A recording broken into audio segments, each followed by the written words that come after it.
എന്താണ് സംസ്ഥാന committee CPM സംസ്ഥാന കമ്മിറ്റി എടുത്ത തീരുമാനം? എം മുകേഷിന്റെ കാര്യത്തിൽ മുകേഷ് ഇപ്പോൾ മാറേണ്ടതില്ല, MLA സ്ഥാനത്ത് തുടരട്ടെ എന്നുള്ള തീരുമാനം സംസ്ഥാന കമ്മിറ്റി എന്ന് തീരുമാനിച്ചു എന്നുള്ള വിവരമാണ് പുറത്തുവരുന്നത്. ആർ ശ്രീജിത്ത് വിവരങ്ങളുമായി. ശ്രീജിത്ത്, എങ്ങനെയാണ് ചർച്ചയിൽ എതിർ ശബ്ദങ്ങൾ ഉണ്ടായിരുന്നു എന്ന് കേൾക്കുന്നു, മുകേഷിനെതിരായ ശബ്ദങ്ങളും ഉയർന്നു എന്നുള്ളതാണ് നമ്മൾ കേട്ടത്. ഇപ്പോൾ ആ തീരുമാനം മുകേഷിനൊപ്പം എന്നതാണോ?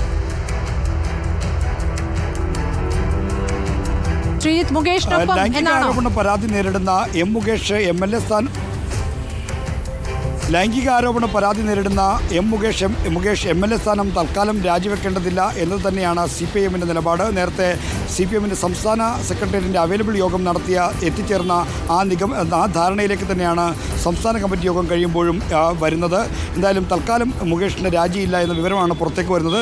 എങ്കിലും ഒരു പൂർണ്ണ സ്ഥിരീകരണം ഇക്കാര്യത്തിൽ കുറച്ചുകൂടി ഇക്കാര്യത്തിൽ ഒരു വ്യക്തത വരാനുണ്ട് എന്നാണ് ഇപ്പോഴും ബാക്കി നിൽക്കുന്ന ചില സംശയങ്ങൾ വെച്ച് നമുക്ക് പറയാൻ കഴിയുന്നത്. എന്തായാലും സംസ്ഥാന കമ്മിറ്റിയിൽ എത്ര ഉന്നതനായാലും എത്ര ഉന്നത സ്ഥാനത്തിരിക്കുന്ന ആളുകളായാലും ഒരു നടപടി അക്കാര്യം നീതിപൂർവമായ നടപടി വേണമെന്ന തരത്തിലുള്ള അഭിപ്രായ പ്രകടനങ്ങൾ ഉണ്ടായി എന്നാണ് പറയുന്നത്. ഇക്കാര്യത്തിൽ പാർട്ടിയിൽ ഭിന്നതാ സ്വരങ്ങളൊന്നുമില്ല എന്നാണ് ഇപ്പോൾ നമ്മൾ ഇത് സ്ഥിരീകരിക്കാനായി അന്വേഷിക്കുമ്പോൾ പറയുന്നത്.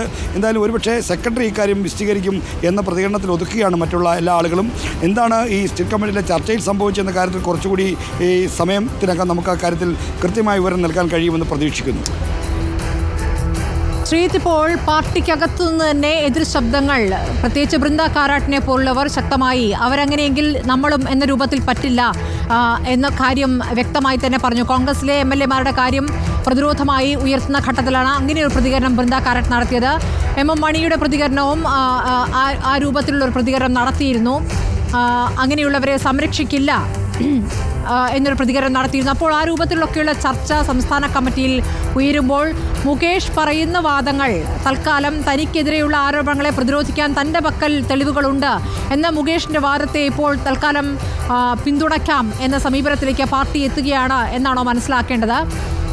ഇത് രാജിവെക്കുകയാണെങ്കിൽ പ്രായോഗികമായി CPMനെ സംബന്ധിച്ച് ചില ബുദ്ധിമുട്ടുകളുണ്ട്. ആ ബുദ്ധിമുട്ടുകൾ കൂടി പരിഗണിച്ചുകൊണ്ടുള്ള തീരുമാനം എന്ന നിലയ്ക്കാണോ അതിനെ കാണേണ്ടത്? ഒരു ഉപതെരഞ്ഞെടുപ്പ് വന്നാൽ അവിടെ വിജയസാധ്യത, ഇതൊക്കെയാണല്ലോ പാർട്ടി പരിശോധിക്കുന്നത്.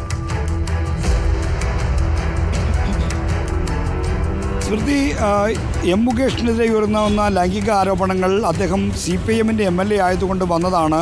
ഇത് പാർട്ടി MLA ആയി ആദ്യമായി മത്സരിക്കുന്നതിന് മുമ്പ് നടന്ന സംഭവങ്ങളാണ് എന്ന തരത്തിലുള്ള വിശദീകരണമാണ് CPIMൻ്റെ നേതൃത്വത്തിന് മുന്നിലും മുഖ്യമന്ത്രിക്ക് മുന്നിലും എം മുകേഷ് നൽകിയിരിക്കുന്നത്. മാത്രമല്ല ഇതൊരു ബ്ലാക്ക് മെയിലിംഗ് തന്ത്രത്തിന് വഴങ്ങാത്തതിലുള്ള പ്രതികാരമാണ് എന്നൊരു വിശദീകരണം കൂടി, എന്നൊരു വാദം കൂടി മുകേഷ് ഉന്നയിക്കുന്നുണ്ട്. അദ്ദേഹം ഫേസ്ബുക്കിലൂടെയും അല്ലാതെയും പങ്കുവച്ച ഒരു വിശദീകരണക്കുറിപ്പിൽ, നിഷേധക്കുറിപ്പിൽ ഇതുമായി ബന്ധപ്പെട്ട ചില കാര്യങ്ങൾ പ്രതിപാദിക്കുകയും ചെയ്തിരുന്നു. അതായത് പരാതി ഉന്നയിച്ച ആൾ അതിജീവിത അതിജീവിതമായി നടത്തിയ സംഭാഷണങ്ങളുടെ, വാട്സപ്പ് ചാറ്റുകളുടെ മറ്റും ഡിജിറ്റൽ തെളിവുകൾ മുഖ്യമന്ത്രിക്കും പാർട്ടി നേതൃത്വത്തിനും മുകേഷ് കൈമാറിയിട്ടുണ്ട്. അപ്പോൾ വേണമെങ്കിൽ ഇതുമായി ബന്ധപ്പെട്ട് പോലീസ് എടുത്തിരിക്കുന്ന കേസ്, അതിൻ്റെ FIR കോഷ് ചെയ്യാൻ കഴിയുന്ന, FIR റദ്ദാക്കാൻ കഴിയുന്ന തരത്തിൽ അതിന് വരെ സഹായകമാവുന്ന തെളിവുകളാണ് തൻ്റെ പക്കലുള്ളത് എന്നാണ് തനിക്ക് ലഭിക്കുന്ന നിയമോപദേശം എന്ന കാര്യവും മുകേഷ് വാദിക്കുന്നുണ്ട്.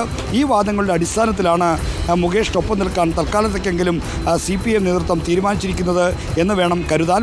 അതാണ് നമുക്ക് ലഭ്യമാകുന്ന വിവരവും.